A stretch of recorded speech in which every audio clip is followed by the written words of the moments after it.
இயேசு Eli Eli லாமா லாமா சபக்தானி என்று மிகுந்த சத்தமிட்டு கூப்பிட்டார். அதற்கு, என் தேவனே ஏன் என்னை கைவிட்டீர் என்று அர்த்தமாம். இயேசுவை தற்பெருமையால் துரத்தினர். அதிகாரிகள் அவரை ஆணவத்தில் விரட்டினர்.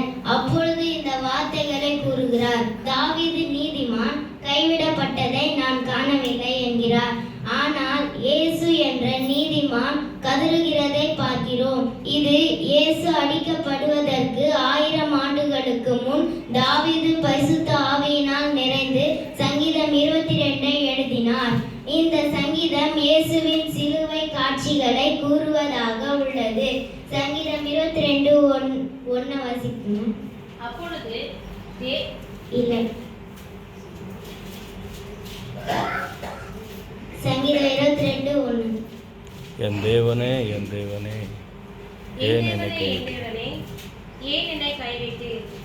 எனக்கு உதவி செய்யாமலும் நான் கதறி சொல்லும் வார்த்தைகளை கேளாமலும் ஏன் தூரமாய் இருக்கிறீர்? இயேசு கூறிய அதே வார்த்தை இதில் உள்ளது. மத்தேயு 24:35.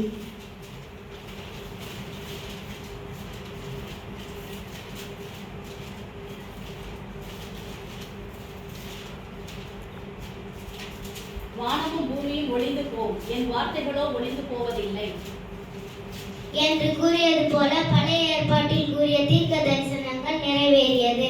1 ராஜாக்கள் 8:11-12 காரிருள்கள் வாசம் பண்ணுவேன் என்று கர்த்தர் சொன்னதாகவும், அப்பொழுது கர்த்தருடைய மகிமை ஆலயத்தை நிரப்பிற்று என்றும் கூறப்பட்டிருக்கிறது. நாம் ஜீவ ஒளியில் பிரவேசிப்பதற்கு இயேசு மரண இருளில் தள்ளப்பட்டார். இயேசு பிதாவை நோக்கி, ஏன் என்னை கைவிட்டீர் என்கிறார். நம்மை தூக்கிவிட இயேசு பிதாவிடமிருந்து கைவிடப்பட்டார். நம்முடைய கரத்தை பிதாவின் கரத்தோடு சேர்ப்பதற்கு இயேசு கைவிடப்பட்டார்.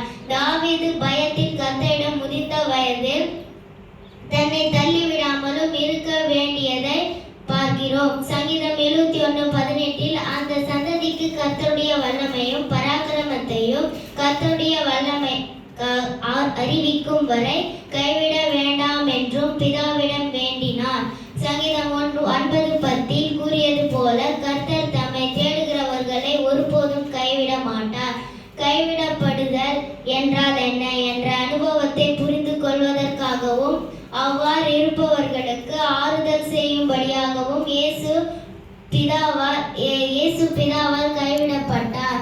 மேலும் பிதா நமக்காக அவரை பாவமாக்கினார். கலாத்தியர் 3:13 வாசிக்கலாம்.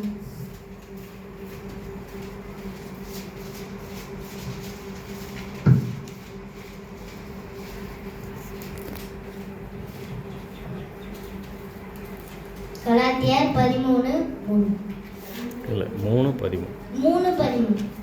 மரத்திலே தூக்கப்பட்ட எவனும் சபிக்கப்பட்டவன் என்று எழுதியிருக்கிறபடி கிறிஸ்து நமக்காக சாபமாகி நியாயப்பிரமாணத்தின் சாபத்திற்கு நம்மை நீங்களாக்கி மீட்டுக் கொண்டார். ஏசாயா 54:7.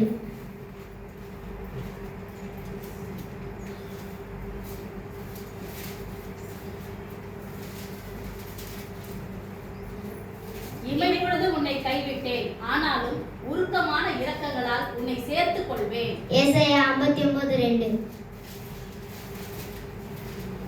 உங்கள் அக்கிரமங்களே உங்களுக்கும் உங்கள் தேவனுக்கும் நடுவாக பிரிவினை உண்டாக்குகிறது. உங்கள் பாவங்களே அவர் உங்களுக்கு செவிப்படாதபடிக்கு அவருடைய முகத்தை உங்களுக்கு மறைக்கிறது. நம்முடைய அக்கிரமம் தான் இயேசுவை பார்க்க முடியாம மறைக்கிறது. ஆமென்.